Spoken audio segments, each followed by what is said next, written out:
बिस्मिल्लाहिर्रहमानिर्रहीम। अस्सलामु अलैकुम। रात को सोने से पहले ज़िंदगी में सिर्फ एक बार ये तस्बीह कर लो। मेरी गारंटी है कि सुबह उठते ही सारा दिन आपको गैब से ढेरों पैसे मिलते रहेंगे और हर कोई आपका अदब करेगा कि आप खुद भी हैरान रह जाओगे। मोहतरम नाज़रीन और सामईन, रात को बिस्तर पर जाने से पहले यानी रात को सोने से पहले अल्लाह पाक का सिर्फ एक नाम पढ़ लो। फिर अगले दिन देखोगे कि सारा दिन ही आपको गैब से पैसे मिलते रहेंगे और दिन भर पूरी मखलूक आपके साथ अदब से पेश आएगी इंशाअल्लाह। मगर मेरे इस वजीफे पर यकीन सिर्फ वही लोग करेंगे जो कि खुद ही इसको पढ़ लेंगे और इस वजीफे को करेंगे। इंशाअल्लाह आपको बेपनाह मालो दौलत मिलेगी और आपके तमाम मसले देखते ही देखते हल हो जाएंगे, क्योंकि अल्लाह पाक की ज़ात बहुत नवाजने वाली है। अल्लाह पाक की ज़ात बहुत रहीम है, वही रहमान है। दुनिया में भी हम पर रहमत करती है और इंशाअल्लाह आखिरत में भी हम पर रहमत ही करेगी। एक हदीस पाक का मफ़हूम है कि हज़रत अब्दुल्ला बिन अब्बास रज़ियल्लाहु ताला अन्हु से रवायत है कि आप सल्लल्लाहु अलैहि वसल्लम ने फरमाया, अल्लाह ताला ने फरिश्तों को नेकियां और बुराइयां लिखने का हुक्म दिया है। इस तरह के जो शख्स भी नेकी का इरादा करता है मगर किसी वजह से उस पर अमल ना कर सके तो फिर भी अल्लाह ताला उसे पूरी नेकी शुमार कर लेता है। और जो शख्स इस नेकी के इरादे पर अमल भी कर दे तो इसके हिसाब में एक नेकी के बदले 10 नेकी लिखी जाती हैं, बल्कि बाद औक़ात तो 700 नेकी लिखी जाती हैं, जबकि बाद मरतबा तो इससे भी ज़्यादा लिखी जाती हैं। लेकिन इसके बरअक्स जो शख्स बुराई का सिर्फ इरादा करे मगर किसी मजबूरी की वजह से इस बुराई को अमल में ना ला सके, यानी अल्लाह के खौफ से या किसी वजह से, तो अल्लाह ताला के यहाँ उसके हिसाब में गुनाह नहीं लिखा जाता। और जो शख्स बुराई का इरादा करके फिर उसे अमल में ले आए तो सिर्फ एक बुराई उसके नामा अमाल में लिखी जाती है। अल्लाह ताला अपने बंदों पर बहुत मेहरबान है, वो अपने बंदों की खताएं मुआफ़ करना चाहता है, इसलिए नेक कामों पर ज़्यादा से ज़्यादा अजर सवाब देता है, जबकि छोटे छोटे गुनाहों पर दरगुजर भी कर देता है। अल्लाह ताला अपने बंदों पर बेहद मेहरबान है, वो गफूर रहीम है। बस उसकी रहमत का दरवाज़ा खटखटाने की देर है, फिर उसकी रहमत बरसना शुरू हो जाती है। आप इस अमल को करेंगे इंशाअल्लाह अल्लाह पाक आपके ऊपर भी खसूसी रहमत व शफ़क़त करेंगे और आपको भी बेपनाह दौलत से नवाजेंगे। इसी तरह एक और रवायत का मफ़हूम है कि एक शख्स जिसने पूरी ज़िंदगी में कभी कोई नेक काम नहीं किया था, फिर जब उसका आखिरी वक़्त करीब आया तो मौत के वक़्त अपने घर वालों से कहने लगा कि जब मैं मर जाऊँ तो मुझे जला देना, फिर कुछ राख जंगल में डाल देना और कुछ दरिया में बहा देना और कुछ राख आंधी में उड़ा देना। खुदा की कसम, अगर अल्लाह ने मुझ पर काबू पा लिया तो मुझे ऐसा अजाब देगा जैसा दुनिया में पहले किसी को ना दिया होगा। जब वो बंदा मर गया तो उसके बेटों ने अपने बाप की वसीयत के मुताबिक अमल किया। जब वो ये काम कर चुके तो अल्लाह ताला दरिया को हुक्म दिया कि इसकी राख इकट्ठी करो, फिर जंगल को हुक्म दिया और इसी तरह हवा को भी हुक्म दिया। पलक झपकते ही इसकी तमाम राख जमा हो गई। फिर अल्लाह ताला ने उससे जिंदा करके उससे पूछा कि तूने ऐसा क्यों किया। उसने अर्ज किया, परवरदिगार ये सब मैंने तेरे खौफ से किया और तू ये बात खूब जानता है। इस पर अल्लाह ताला की रहमत जोश में आई और अल्लाह ताला ने उसे बख्श दिया।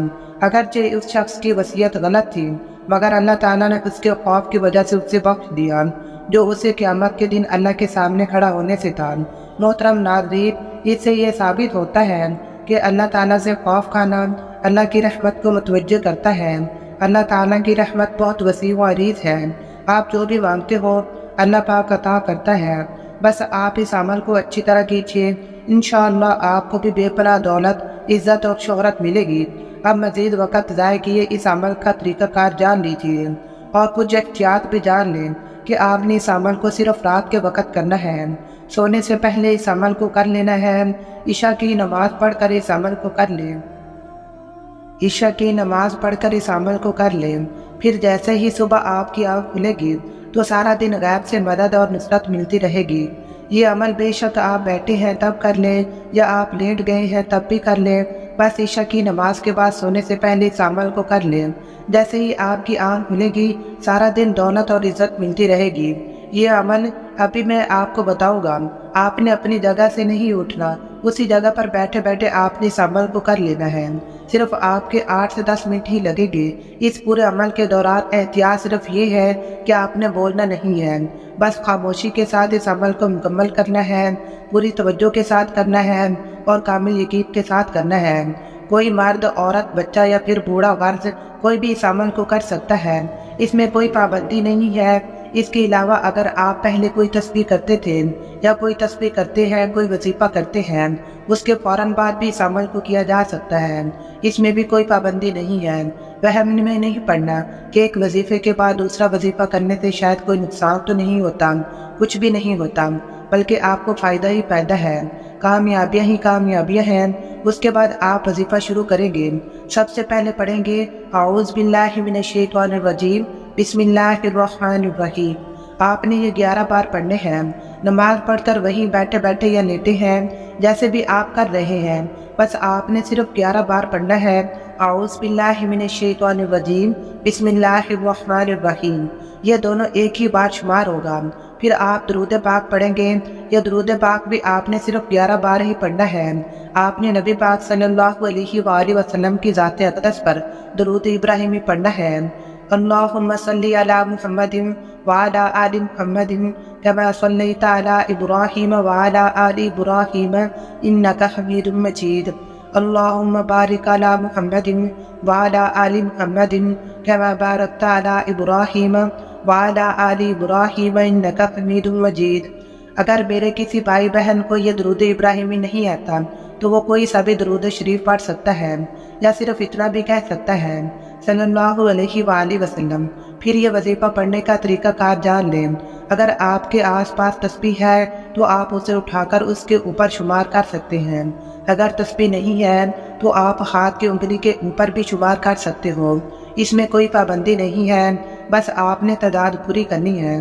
پھر آپ نے پڑھنا ہے بسم اللہ الرحمن الرحیم یا ربنا، بسم اللہ الرحمن الرحیم یا ربنا۔ یہ ایک ہی بار میں شمار ہوگا، بسم اللہ الرحمن الرحیم یا ربنا۔ آپ نے یہ 80 بار پڑھنا ہے، یعنی کہ 80 بار بسم اللہ الرحمن الرحیم یا ربنا۔ میں آپ کو اچھی طرح سمجھا رہا ہوں تاکہ آپ کے ذہن میں کوئی وہم یا شک نہ رہے۔ انشاءاللہ اس عمل کی برکت سے اللہ پاک آپ کے اوپر خصوصی رحمت و شفقت والا معاملہ کریں گے، آپ کو بے پناہ دولت سے نوازیں گے۔ انشاءاللہ جو بھی آپ کے مسائل ہوں گے دولت کے، وہ دیکھتے ہی دیکھتے حل ہو جائیں گے۔ بھلے آپ دن پر پریشان رہتے ہو اور جو بھی آپ کی مشکلات ہیں، انشاءاللہ اللہ پاک کے حکم سے وہ جلد ہی دور ہو جائے گی۔ اس کے بعد آپ نے پڑھنا ہے اللہ اکبر، صرف 21 بار پڑھنا ہے۔ ویسے تو ہر انسان کو چاہیے کہ وہ ہر وقت اللہ پاک کا ذکر کرتا رہے، مختلف تسبیحات پڑھتا رہے، لیکن یہ اس عمل کا حصہ ہے۔ 21 بار آپ نے اللہ اکبر کی تسبیح لازمی کرنی ہے۔ اس کے بعد آپ پھر درود ابراہیمی پڑھیں گے۔ درود پاک یہ ہے اللہم صلی علی محمد وعلی آل محمد کما صلیت علی ابراہیم وعلی آل ابراہیم انک حمید مجید۔ اللہم بارک علی محمد وعلی آل محمد کما بارکت علی ابراہیم وعلی آل ابراہیم انک حمید مجید۔ آخر میں بھی آپ نے یہ درود پاک 11 ہی بار پڑھنا ہے، اور اگر کسی میرے بہن بھائی کو یہ درود پاک نہیں آتا تو وہ کوئی سا بھی درود شریف پڑھ سکتا ہے، یا پھر اتنا بھی کہہ سکتا ہے صلی اللہ علیہ وآلہ وسلم۔ اس کے بعد آپ نے دعا بھی خوب دل لگا کر مانگنی ہے۔ دعا کا طریقہ یہ ہے کہ آپ نے دعا میں یہ کہنا ہے کہ اے اللہ مجھے اپنے غیبی خزانے سے رزق عطا کر، اے اللہ مجھے غیبی خزانوں سے دولت عطا کر۔ آپ نے اسی طرح اچھی طرح سے دعا مانگنی ہے۔ انشاءاللہ اللہ پاک آپ کے اوپر رحمت اور برکتیں نازل کریں گے، اور اللہ پاک آپ کو دولت سے نوازیں گے۔ اللہ تعالی ہم سب کی تمام پریشانیاں، مشکلیں ختم فرمائے، اور ہمیں 5 وقت نماز باجماعت ادا کرنے کی توفیق عطا فرمائے، اور ہمارا خاتمہ ایمان پر فرمائے، اور ہمارے اس وظیفے میں کی گئی کمی پیشی کو بھی معاف فرمائے۔ اللہ تعالی ہم سب کا حامی و ناصر ہو۔